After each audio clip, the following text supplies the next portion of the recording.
तू बंदे, जल्द ही बदलेगा मंजर।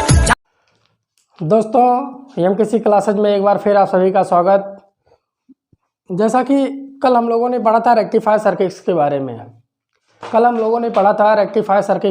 में। जिसमें हमने देखा half wave rectifier, full wave rectifier. अब उसके आगे बात करते हैं ब्रिज रेक्टिफायर की और थ्री फेज रेक्टिफायर। दो सर्किट्स बची थी, जिसमें से एक ब्रिज रेक्टिफायर और एक थ्री फेज रेक्टिफायर सर्किट्स। तो हम बात करेंगे आज ब्रिज रेक्टिफायर सर्किट की। ये ब्रिज है क्या? ब्रिज जैसा कि हम लोगों ने देखा, एक पुल देखा होगा हम लोगों ने। जब कोई रास्ता क्रॉस करता है या कोई नदी कोई क्रॉस करता है तो उसके पास जो पुल बनते हैं उस पर किसी चीज़ को टिकाने के लिए, बेसमेंट के लिए 4 पौवे की ज़रूरत पड़ती है। तो 4 पावे की ज़रूरत पड़ती है जब ब्रिज माने पुल हम समझते हैं। तो हम बात करेंगे ब्रिज रेक्टिफायर सर्किट्स की। किसकी बात करेंगे? क्योंकि कल जो हम लोगों ने देखा था हाफ वेव कल हो गया था, फुल वेव भी हो गया था। अब बात कर रहे हैं ब्रिज रेक्टिफायर सर्किट्स की। आइए देखते हैं रेक्टिफायर सर्किट्स में bridge rectifier circuit. Bridge rectifier circuit, सबसे पहला एक क्वेश्चन आता है कि ब्रिज रेक्टिफायर सर्किट्स में डायोड की संख्या कितनी होती है।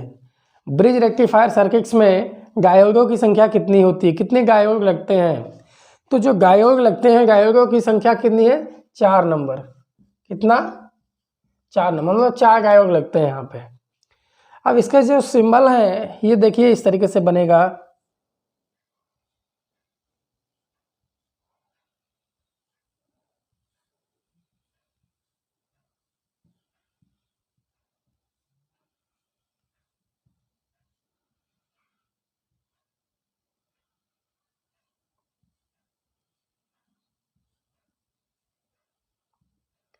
कुछ इस तरीके से सिंबल बना आपका।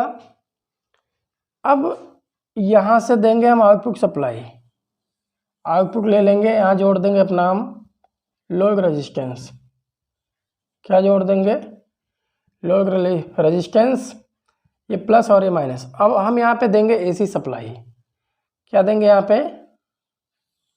एसी सप्लाई देंगे। और यहाँ का जो वेव फॉर्म बनेगा वो आपका कुछ इस तरीके से बनेगा। ये क्योंकि ये क्या है? AC supply. ये आपका D1 होगा, D2, D3 और D4। और यहाँ पे जो वेव फॉर्म बनेगा वो कुछ इस तरीके से बनेगा, कुछ इस तरीके से बनेगा। तो जब हम बात करते हैं ब्रिज रेक्टिफायर सर्किट्स में डायोड की संख्या कितनी है? डायोडों की संख्या 4 है।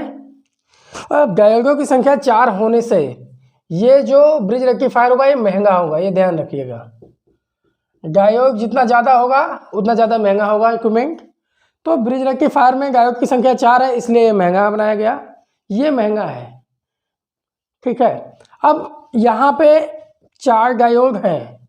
तो 4 डायोड हैं तो बात करें तो एक समय में जब फॉरवर्ड बायस होगा तो इस समय 2 डायोड काम करेंगे, 2 डायोड फॉरवर्ड बायस में, और उसी समय 2 डायोड काम करेंगे रिवर्स बायस में। 2 डायोड। तो जब एक बार पॉजिटिव को पॉजिटिव से, नेगेटिव को नेगेटिव से जोड़ेंगे तो 2 डायोड आपका फॉरवर्ड बायस में काम करेगा और उसी समय 2 डायोड रिवर्स बायस में काम करेगा। फिर जब हम दूसरे डायोड को पॉजिटिव से जोड़ेंगे उस समय क्या होगा कि ये जो रिवर्स बायस में काम कर रहा होगा ये फॉरवर्ड बायस में करेगा, और जो फॉरवर्ड बायस में कर रहा है वो रिवर्स बायस में काम करेगा। तो इसी प्रकार ठीक, तो ये जो सर्किल बन रही है ये डायरेक्ट लगातार बनती रहती है। लगातार क्या होती है? बनती रहती है। क्लियर?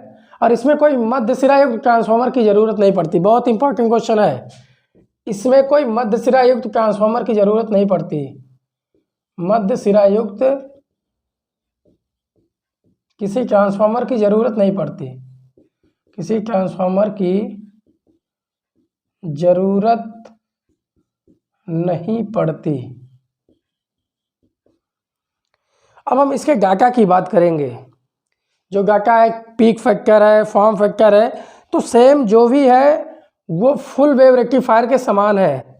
तो पीक फैक्टर की बात करें के पी 1.414, के एफ फॉर्म फैक्टर की बात करें तो 1.111, फॉर्म फैक्टर की बात करें तो 111। रिपिल फ्रिक्वेंसी देखें, सॉरी रिपिल फैक्टर देखें, इसको के आर से बोलते हैं। के आर रिपिल फैक्टर का मान जो है वो आपका है 48.17, 48.17। अब बात करें एफिशिएंसी की, तो एफिशिएंसी उसका भी था 81.2%। ध्यान दे दीजिएगा, ये इंपॉर्टेंट है। फ्रीक्वेंसी कितना है? 81.2%। और जो रिफिल फ्रीक्वेंसी होती है RF, ये सप्लाई फ्रीक्वेंसी की 2 गुनी होती है। जो रिपिल फ्रीक्वेंसी होती है वो सप्लाई फ्रीक्वेंसी की 2 गुनी होती है। और ट्रांसफार्मर यूटिलाइजेशन फैक्टर कितना होगा? ट्रांसफार्मर यूटिलाइजेशन फैक्टर जो होगा वो होगा 0.82। कितना होगा? Transformer utilization factor 0.82। तो ये डाटा बहुत इंपॉर्टेंट है।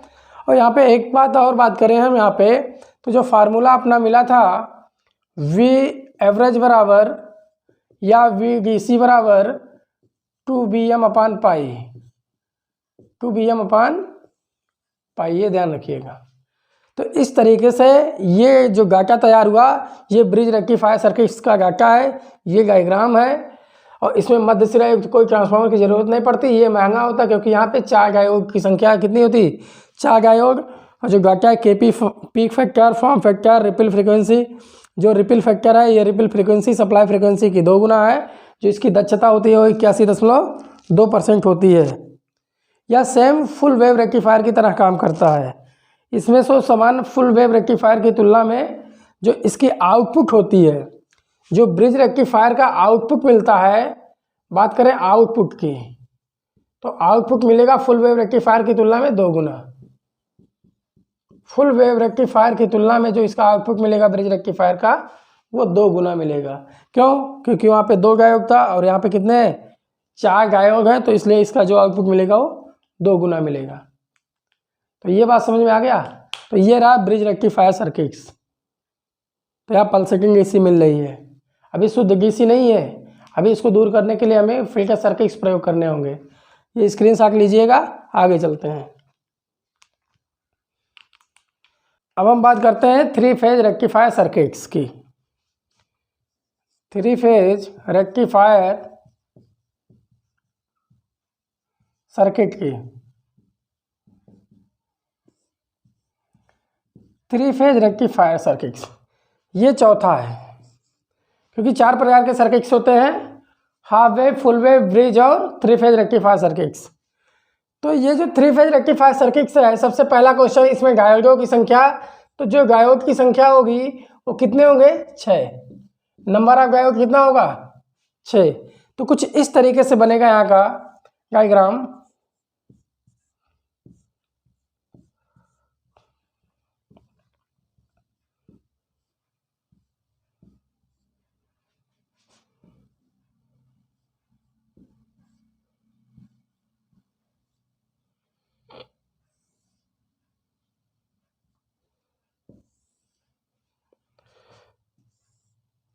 आर फेस,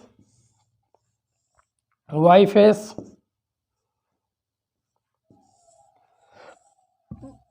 और ये वी फेस। ये 3 फेस सप्लाई है, D1, D2, D3, D4, D5 और D6। तो यहाँ पे 6 डायोड काम कर रहे हैं। कितने? 6 डायोड और 3 फेस दिया जा रहा है इसमें। क्लियर है? तो सबसे पहला पॉइंट, इसमें न्यूट्रल की जरूरत नहीं पड़ती। न्यूट्रल की जरूरत नहीं पड़ती। तो सबसे पहला पॉइंट क्या हो गया? इसमें न्यूट्रल की जरूरत नहीं पड़ती। और दूसरा पॉइंट, किन्हीं 2 फेजों के बीच देखा जाए, किन्हीं 2 फेजों के बीच, किन्हीं 2 फेजों के बीच देखा जाए, तो ठीक देखा जाए तो ठीक फुल वेव रेक्टिफायर की तरह, फुल वेव रेक्टिफायर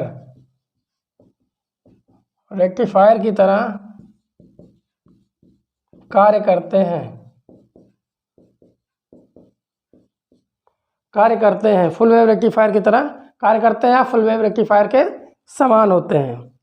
तो इसका जो यूज होता है, मेनली यूज जो यहाँ किया जाता है वो किया जाता है इमरजेंसी लाइट में। Emergency light, battery charging,